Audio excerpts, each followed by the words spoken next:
Okay, so there's the difference. That's how much I lengthened it. Well, you can see right here. So we can get the shock to run right in this flat area. It's only curved right here. We're gonna, whatchamacallit, we'll put a washer where we want and probably tack it in 4 spots. That's probably the plan. So, we should be good. Yeah, it's more than enough weld. Actually came back on top of it. So, we got new U-bolts today. Holy crap, did they get expensive. But, we got them. That's all that matters. Okay. We're just doing some mock-up. This shock is going to work out beautiful. It's a nice straight line. Everything is good. Look how too long the U-bolts are. That's why I put them in. Plus we want to paint these plates. And the U-bolts. Or else it's going to rust. We have clearance with the rear. If you look at it like this, you see the bolts. Instead of looking at it like this, you can see that we have clearance in the tank. The question is, how much can it cost squat? Because we still have a little arc to the spring. I don't know how much more it's going to go back. Springs are not sitting flat. But I don't picture it going back too much more. I think we're just going to make it.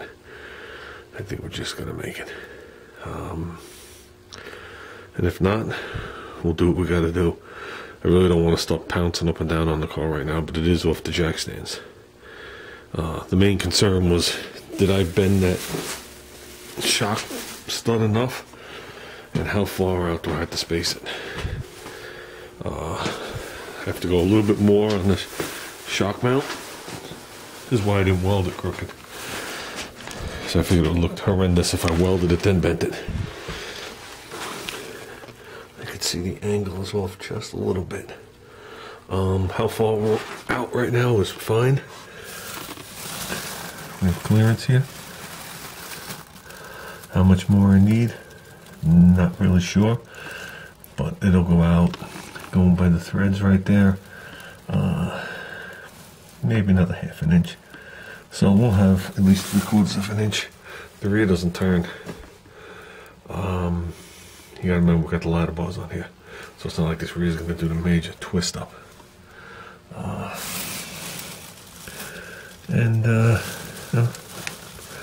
We'll make sure that's okay. Looking more at the clearance right here at the rear end cover. I think we're going to be fine, but I think it's going to be close. It's definitely going to be close. I don't know if I could shift the tank back any. I had this tank out once, and I thought it just sat in an area, and that was it. I mean, taking that shield off isn't going to help. That shield is actually helping now, because if it does rub, it'll bring it above and below the lip. So, but yeah, we definitely sucked up some room, so we're good. These need to clean it up and a repainting. They'll probably clean up, but I want to give them a quick, scuffing and give them a shoot and then put it back. You could say I put them on when they were wet last time. That's what happens when you put stuff on when it's wet. Didn't rust or anything, but it made a perfect seal. So, yeah, how much of this rear cover do you see? You're not going to see the ribs of it, but you are going to see the bottom of it. So, like I said, with the bolts hanging down like that, it looks horrendous under here. Quick front suspension update. Okay, springs gone. It turns out I'm not the only person having a problem with these springs, and it isn't the brand name. Somewhere along the line, it sounds like someone got the specs wrong, and they've been carbon copied over and over and over and over again. I posted on the forum, and all the things are coming back of everybody that's bought these springs.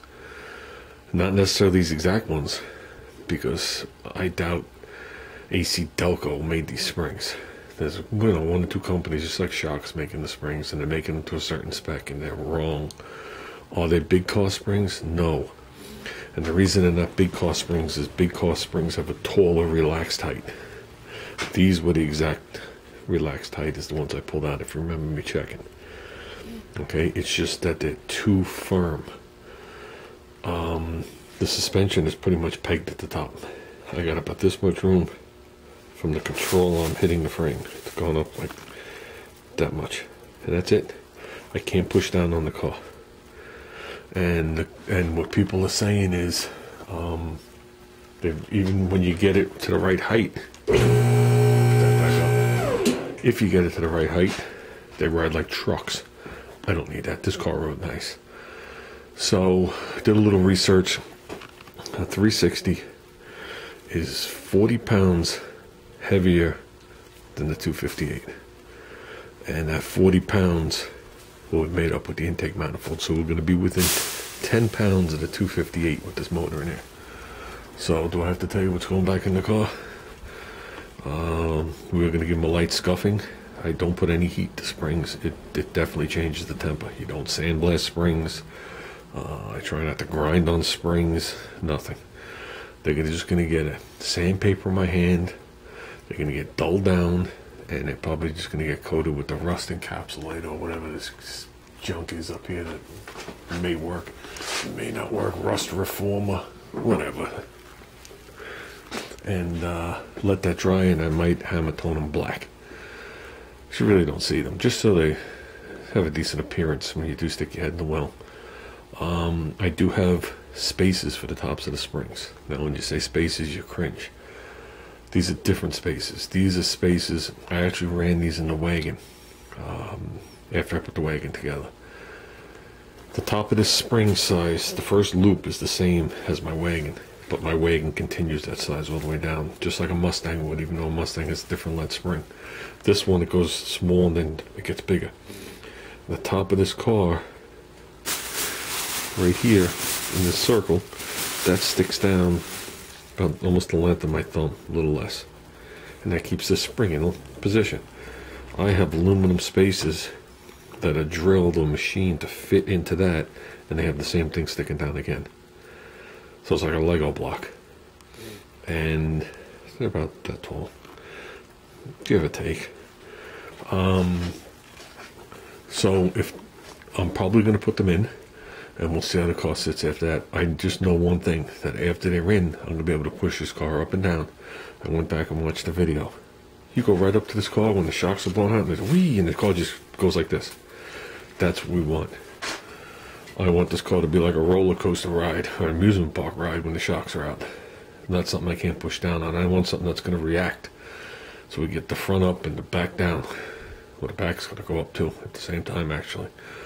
I want something we go down the road, and when we hit a bump, you don't hear like dashboard's going to crack in half in a 1970s car. You know what I mean? I'm going to put the spaces in. We'll let the car be. If I decide it's too tall with the spaces in, we'll pull the spaces back out. But we still have a bunch of things to bolt on to find that out.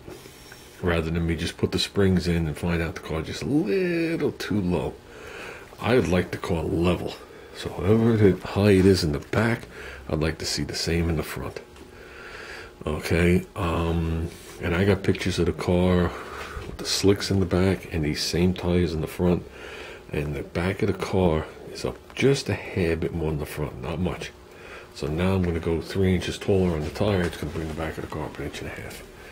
So if we get the nose up another inch over where it was, that'd be golden. Pan isn't going to touch nothing. Headers aren't going to touch nothing. Well, not as much things.